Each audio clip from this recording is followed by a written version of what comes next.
Amigos y amigas de Cuatro Vientos, ¿qué tal? Una vez más, de nueva cuenta con ustedes en este lunes 11 del mes de enero del año 2021. Muchísimas gracias por estar con nosotros una vez más, amigos. De veras que nos da mucho gusto reanudar nuestras actividades, ya nuestras transmisiones de manera normal. Y hoy estamos también reiniciando Cuatro Vientos Noticias. Y pues vamos a empezar de una manera ligerita con 4 notas, una de ellas muy interesante que tiene que ver con las cárceles, cómo están funcionando las cárceles privadas en nuestro país. Pero permítame, le voy a dar la bienvenida a nuestra queridísima Olga Alicia Aragón, nuestra coordinadora editorial. Olga, ¿qué tal? ¿Cómo te va? ¿Qué tal, Javier? ¿Qué tal? Feliz año, amigos, amigas de Cuatro Vientos. Esperamos de veras que este año gocen ustedes, sus familias, todos sus seres queridos de salud, que es lo fundamental. Ni siquiera deseamos más. Salud, que a partir de ahí se logra todo lo demás. Amigos, amigas, empezamos este primer programa del año con la nota que siempre nos gusta compartir con ustedes, una nota que nos haga reflexionar, que nos despierte curiosidad, que nos ayude a entender lo que hemos sido como humanidad. La primera cultura humana duró 20,000 años más de lo que se tenía considerado por parte de los historiadores hasta hace poco. Los antropólogos. Un nuevo estudio, historiadores, antropólogos sobre todo. Arqueólogos y todo este tipo de gente. Especialistas. Un nuevo estudio sugiere transición fraccionada de las fases prehistóricas. ¿Y qué será eso? Bueno, pues las primeras herramientas que los hombres fabricaron en la edad de piedra, hace 300,000 años, ¿sí? 300,000 años, se utilizaron 20,000 años más de lo que pensaban los antropólogos por los estudios que habían realizado, que pensaban que habían sido utilizadas estas armas por los cazadores recolectores de aquella época, en algunas regiones de África, pero lo usaron 20,000 años más de lo que creían los antropólogos. Las herramientas de la edad de piedra media del registro africano datan de hace entre 300,000 y 30,000 años y después desaparecieron casi por completo. Mire, durante mucho tiempo se pensó que estas herramientas fueron sustituidas hace 30,000 años por un tipo de artefacto miniaturizados y radicalmente diferentes, mucho más adecuados para las estrategias de subsistencia diversificada y también que abrieron las pautas de movilidad en toda África y de ahí al resto del continente y al resto del mundo, de acuerdo con la agencia EFE.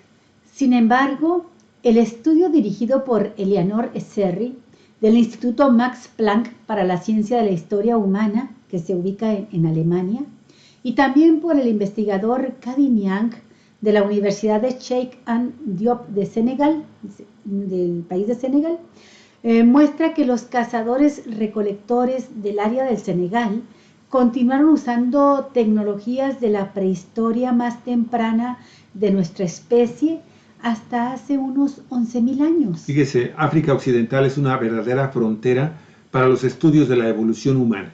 No sabemos casi nada de lo que ocurrió aquí en la prehistoria profunda. Casi todo lo que sabemos sobre los orígenes humanos se extrapola a partir de descubrimientos en pequeñas partes de África Oriental y Meridional, explica Serri, autora principal de este estudio. Bueno, pues para tratar de entender ese vacío, esas lagunas de información, Serri y también Niang exploraron diferentes regiones de Senegal, donde los bordes del desierto, desde los bordes del desierto, a los bosques y las riberas de los ríos Senegal y Gambia. ¿Qué encontraron en toda esa región? Múltiples sitios de la Edad Media de piedra con fechas sorprendentemente recientes. Mire, estos descubrimientos demuestran la importancia de investigar todo el continente africano. Si queremos realmente entender el profundo pasado humano, esto lo dice Kadi Niang. El estudio intenta explicar por qué en esta región de África Occidental persistió durante tanto tiempo la cultura de la Edad Media de piedra. Sí, persistió hasta hace 11,000 años. Una posible explicación son las barreras físicas. Y fíjese lo que dice Jimbo Blinkhorn, que es coautor de este trabajo.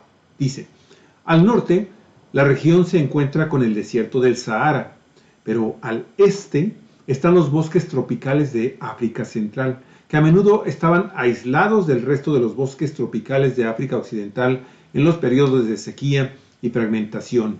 Incluso los sistemas fluviales de África Occidental, los sistemas de lluvias, formaron un grupo autónomo y aislado. Pero bueno, el investigador Serri añade que también es posible que esta región de África se haya visto menos afectada por los extremos de los ciclos repetidos del cambio climático. Así que muy interesante porque se conoce, Olga, cómo se desarrollaron la cultura, la civilización, los grupos nómadas de cazadores y recolectores, fundamentalmente de Europa y de Asia Central.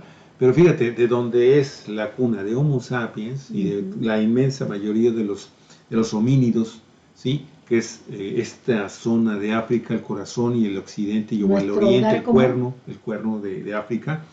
La zona occidental está totalmente perdida y ahora resulta que mientras hace 11.000 años estaban comenzando ya a arribar a esta región de la península y ya habían pasado los primeros grupos de homos hacia la zona central de la República Mexicana y se dirigían hacia el profundo sur del continente que conocemos hoy como América, pues allá en África siguen utilizando las herramientas de la edad de piedra. Así es, y se usaron tantos años, ¿por qué? Pues porque fueron efectivas.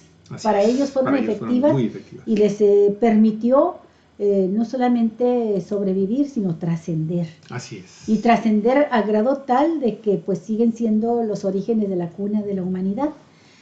Sin embargo, hay herramientas modernas que no terminan de demostrar su eficacia, sobre todo por cuestiones de carácter económico, de la falta de acceso de muchas familias a ellas. En la actualidad, hoy, por ejemplo, en condiciones de pandemia, pues las sociedades enteras, naciones completas, han tenido que recurrir a lo que llamamos en México las clases virtuales. Los estudiantes que tienen que tomar educación y terminar sus cursos de estudios a través del Internet. Y esta tecnología que es tan moderna, Javier, no llega a la población. Lo escuchábamos hace un momento con una indígena mixteca, una líder de San Quintín, que nos hablaba de los graves problemas que tienen las familias indígenas de esta región del Valle Agrícola de Baja California, que no pueden estudiar los jóvenes porque no tienen acceso a Internet. Entonces, fíjate qué paradoja. Las herramientas más antiguas de los seres humanos se prolongaron en su uso durante miles de años y desarrollaron la inteligencia, el trabajo, la capacidad de sobrevivir, y ahora estamos batallando con el regreso a clases presenciales. Sí, pero bueno, en México, Galicia, afortunadamente, para todos aquellos estados que ya están en semáforo verde, ¿sí? La Secretaría de Educación Pública autorizó hoy el regreso a clases presenciales y a la educación mixta en los estados que tengan esta condición de semáforo verde, de acuerdo con la información de la agencia Infobae. Y dice así, mire, el secretario de Educación, Esteban Moctezuma Barragán, anunció durante la conferencia de prensa del presidente Andrés Manuel López Obrador que se autorizó el regreso a clases presenciales para este ciclo escolar 2020-2021 en los estados que tienen ya el semáforo verde. Moctezuma Barragán indicó que este lunes comienzan las clases 30.466.339 alumnos en todo el país de manera mixta. Es decir, en algunas escuelas inicia la posibilidad presencial y en otras seguirá a distancia. Mire, en las escuelas que reinicien clases en modalidad presencial, Olga, en estas escuelas, amigos y amigas, pues se van a establecer tres filtros de corresponsabilidad. Mire, estos filtros son la casa, sí, su casa, también las escuelas, ahí también les están dando una responsabilidad a los directores y a los maestros y maestras, y en el salón de clases ya directamente ante el titular, ante el mentor escolar. Además, se deberá garantizar el acceso a agua y jabón, que es lo que precisamente también se estaba denunciando el día de hoy, Lucila Hernández, sobre el tema de COVID-19, sí, que ya ve usted que en el Valle de San Quintín, pues esto simple y sencillamente no tienen agua y jabón los trabajadores de campo, y el COVID-19 se considerará riesgo de trabajo para todos los maestros y maestras, Olga, en algo que pues, se nos hace así como fundamental. Y el protocolo también incluye un sistema de detección temprana, es decir, si llega a identificar un caso positivo de COVID-19, se van a cerrar las escuelas, para procurar el bienestar de las comunidades. Así es, Javier. Y en otro tema que queremos compartir con ustedes, resulta que, fíjese, la privatización de cárceles federales que inició en México en 2016, cuando entonces el país llevaba 4 años sumido en una guerra contra el narcotráfico, que hizo que la tasa de homicidios dolosos aumentaran 55.8% real desde el año 2006, y en esa vorágine de violencia el sistema penitenciario no se diera abasto. Bueno, pues esta privatización de cárceles están hinchando de dinero pues a los que adquirieron en la administración de los cerezos, de los reclusorios. ¿Cómo la ve? Todo es negocio. Mire, Efrén Flores, que es un periodista que trabaja para el portal Sin Embargo, indica que en ese año, en el 2006 y hasta el 2010, la Comisión Nacional de los Derechos Humanos reprobó el desempeño de las cárceles federales por el alto nivel de hacinamiento de presos que existía y que no garantizaba los derechos humanos ni la reinserción social. Fue en este contexto cuando el gobierno de Felipe Calderón Hinojosa estaba preocupado por la tendencia al alza de la población penitenciaria y obviamente, pues en ese sentido, pues sí tenía mucha razón. Durante todo el sexenio de Felipe Calderón, la población privada de la libertad como proporción demográfica aumentó 4.4% real. Eran tiempos de necesidad e insuficiencia presupuestaria, y así lo reconoció el expresidente de la República en su 4º informe de gobierno. ¿Qué dijo entonces Felipe Calderón, amigos y amigas? Para potenciar la capacidad de reclusión del sistema penitenciario federal y asumir en instalaciones federales la custodia de la totalidad de la población del fuero federal, se construirán 12 centros penitenciarios con una capacidad para 32.500 internos.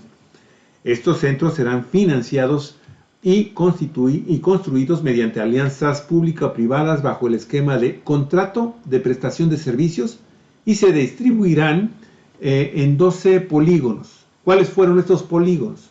Sonora, Chihuahua, Durango, Jalisco, Guanajuato, Michoacán, Morelos, Oaxaca, Chiapas, Campeche, Puebla y toda la zona metropolitana. El plan, en esencia, parecía muy simple: recurrir a la inversión privada para aumentar el número y la calidad de las prisiones federales con la finalidad de mitigar los graves problemas tras las rejas. ¿Qué problemas? La sobrepoblación, el hacinamiento, autogobierno, prácticas de tortura, también tratos crueles, inhumanos y degradantes. Y decían que con menores costos económicos y sociales iban a lograr la prevención de la reincidencia, los motines y las fugas. Así, fíjese, los constructores estarían encargados de la operación administrativa y de los insumos en las cárceles, aunque la seguridad y la custodia continuaría a cargo del Estado. Pero en los hechos, la situación fue otra.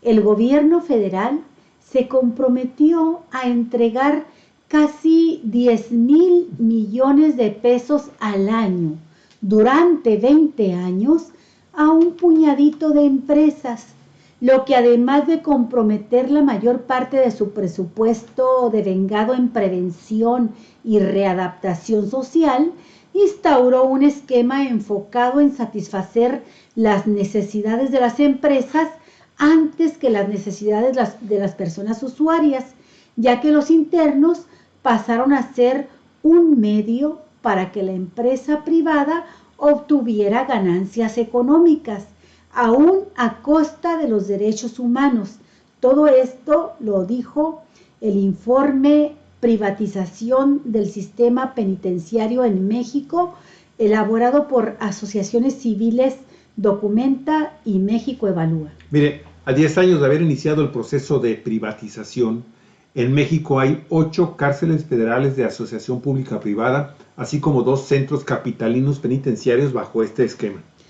Una comparación de la unidad de datos del periódico digital, sin embargo, realizado con base en 5 indicadores de 2019 de la Comisión Nacional de Derechos Humanos, indica que las condiciones de reclusión en los centros penitenciarios públicos y de asociaciones públicas privadas federales no son muy diferentes, pese a que la meta de la privatización del gobierno calderonista era dar un golpe de timón a la falta de condiciones mínimas de calidad y desempeño del sistema penitenciario. Pues Olga, con esto de nueva cuenta se abre la posibilidad de unas nuevas investigaciones. ¿Qué sucedió? ¿Qué está sucediendo con esta privatización del sistema penitenciario nacional? ¿Por qué no se abrieron tampoco todos los núcleos de carcelarios que se supone se concesionaron a través de estos contratos de asociación pública-privada con la iniciativa privada? Y finalmente, las cantidades que destinó también el gobierno federal mexicano para subsidiar parte de estos proyectos penitenciarios, porque tú sabes que una de las premisas de estos contratos de asociación pública-privada es que el gobierno federal, para empezar, acepta como buenos todos los proyectos que la iniciativa privada le presente para crear, por ejemplo, en este caso, una cárcel, ¿sí? Aun cuando a lo mejor ni siquiera era necesario que se hiciera esa cárcel, pero bueno, así estaba y así sigue funcionando este tipo de sistemas de asociaciones públicas privadas. Y después, bueno, tengo que darte todos los servicios y tengo que subsidiar parte de tu arranque de operaciones para que después, a través de un contrato, pues yo te pague por lo que yo ya no puedo hacer o no quiero hacer, o me hago tonto para que tú hagas el negocio y ahí posiblemente tengamos la posibilidad de llegar a un acuerdo, a un moche con quien te va a dar la concesión, el contrato para que tú puedas operar una cárcel durante 20, 25, 30 años.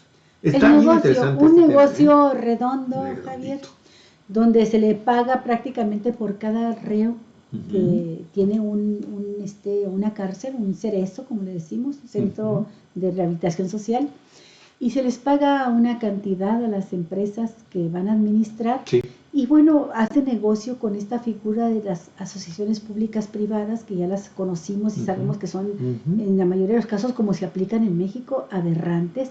Imagínate 10,000 millones de pesos anuales durante 20 años. No, es una cantidad impresionante. 200,000 millones. No, es una cosa de veras. Y se va en eso todo el presupuesto destinado a la readaptación, a la prevención social. No es posible, Javier. Que originalmente estaba contemplado dentro del programa, pero que en la práctica pues deja mucho que desear el alcance también de esas otras metas de las que pues no tenemos información, Alicia. Vamos a ver qué más se puede, porque es una serie de reportajes que va a publicar, sin embargo, vamos a estar pendiente de, son 3 partes. Ya van a empezar a salir los nombres de los ganones. Sí, sin duda alguna. Bueno, y terminamos con una nota muy, muy lamentable que sucedió, unos hechos que sucedieron en Tijuana, aquí en nuestra Baja California. Descubrieron fosa clandestina en esta ciudad fronteriza con al menos 7 cadáveres. Esto de las fosas clandestinas, Javier, ha marcado todo el territorio nacional. Lo decimos de manera figurada, pero es muy triste saber todo lo que significa. A lo largo y ancho de la República, nuestro territorio está convertido en un queso gruyère, ¿verdad? Donde en cada agujero existen cadáveres, restos humanos de cientos y miles de personas desaparecidas. Miembros del colectivo Una Nación Buscándote, en su 5º día de búsqueda, encontró el 7º cadáver enterrado en un predio del ejido Maclovio Rojas, ubicado en la zona este de la ciudad de Tijuana, aquí en Baja California. Miren, de acuerdo con la nota de Infobae, el grupo integrado por familiares de personas desaparecidas inició las excavaciones la semana pasada después de recibir una llamada telefónica anónima, la cual alertó sobre la existencia de una fosa clandestina en esa área. Luego de encontrarse los primeros restos humanos, agentes de la Fiscalía General del Estado de Baja California se sumaron a las labores de la organización Una Nación Buscándote. Debido a los indicios de la existencia de otros cuerpos, los trabajos en el sitio continuarán durante los siguientes días. Mire, el domicilio que se utiliza como fosa clandestina se encuentra en una esquina de la calle Zapata y Artículo 3 en esta popular colonia Maclovio Rojas. El pasado 1 de enero fueron recibidas las primeras denuncias anónimas, Olga, por el colectivo, declaró la activista Angélica Ramírez. Y yo creo, Olga, que sería muy interesante tratar de buscar también una nueva entrevista con ella. Vamos a buscarla. Para poder ampliar esta información, que de nueva cuenta, Olga, está llenando de luto, desafortunadamente, muchas, ahora que se conozca quiénes sean, a quienes corresponden estos restos, si se logran identificar a través de, de los estudios de ADN, pues de nueva cuenta, algunas familias que están buscando a sus desaparecidos podrán ya finalmente de alguna forma descansar. Qué manera de empezar el año en Así Tijuana. es, muy triste, Olga. Y bueno, pues vamos a cerrar rápidamente el programa porque pues, hay que hacer otras cosas, tenemos mucho trabajo, amigos y amigas. Nada más recordarle que hay alrededor de 600 restaurantes, Olga, en la Ciudad de México que le están retando a Claudia Sheinbaum. Abrieron pese al que están allá en el semáforo rojo, pese a que les dijeron que solamente podían trabajar alimentos para llevar, pero hay una nueva confrontación allá en la Ciudad de México, y a Claudia Sheinbaum les dijo, ¿saben qué? Ustedes solamente buscan la foto de la confrontación. Híjole, qué cosas.